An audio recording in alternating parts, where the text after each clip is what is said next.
On the 12th day of Operation Epstein Fury, fertilizer stocks are breaking out to new all-time highs. Here is CF Industries Holdings Inc. was up about 10% today. Currently trading at 120-170 in after hours. Here's a Zero Hedge article. Energy shock threatens fertilizer supplies as echoes of 2022 food price spike return. The speed of the energy shock is already feeding into agricultural markets, with food inflation risks likely to build as secondary effects ripple through commodities markets following chaos in the Middle East. Soaring input costs, including diesel fuel for tractors and machinery and natural gas as a key fertilizer feedstock, suggest global food prices may be poised for another sharp move higher, echoing the food price spike in the early days of Russia's invasion of Ukraine. The speed of the move pushed volatility sharply higher, with energy once again becoming the primary transmission channel for geopolitical risk in broader macro pricing.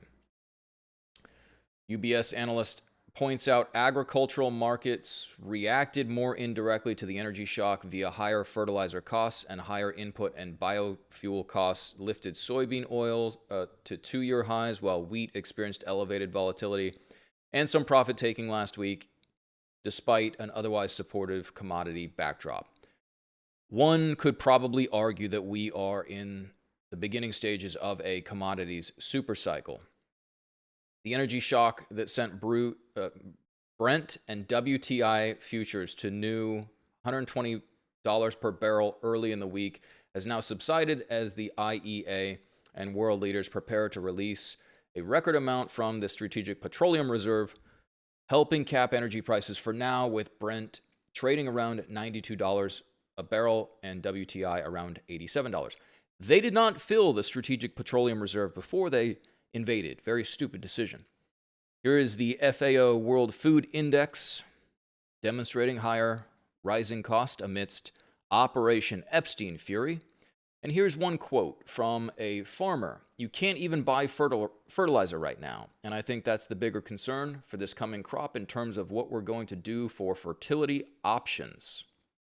We go to top comment. "Everyone forgets that a huge percentage of the world's fertilizer feedstock goes through the Strait of Hormuz, arguably even more important than the oil, because without it, vast swaths of the world would literally starve to death." Is that not the aim? Who knows? All right. CF Industries Holdings Inc., not investment advice, currently offers a 7.8% earnings yield, about a 9.8% free cash flow yield, market cap of $18 billion, revenue of $7 billion, net income of 1.46. One would imagine that net income probably explodes in the next quarter. That said, we can go take a look real quick at corn. Soft commodities in general are catching a bid, despite selling off last week, looking relatively constructive.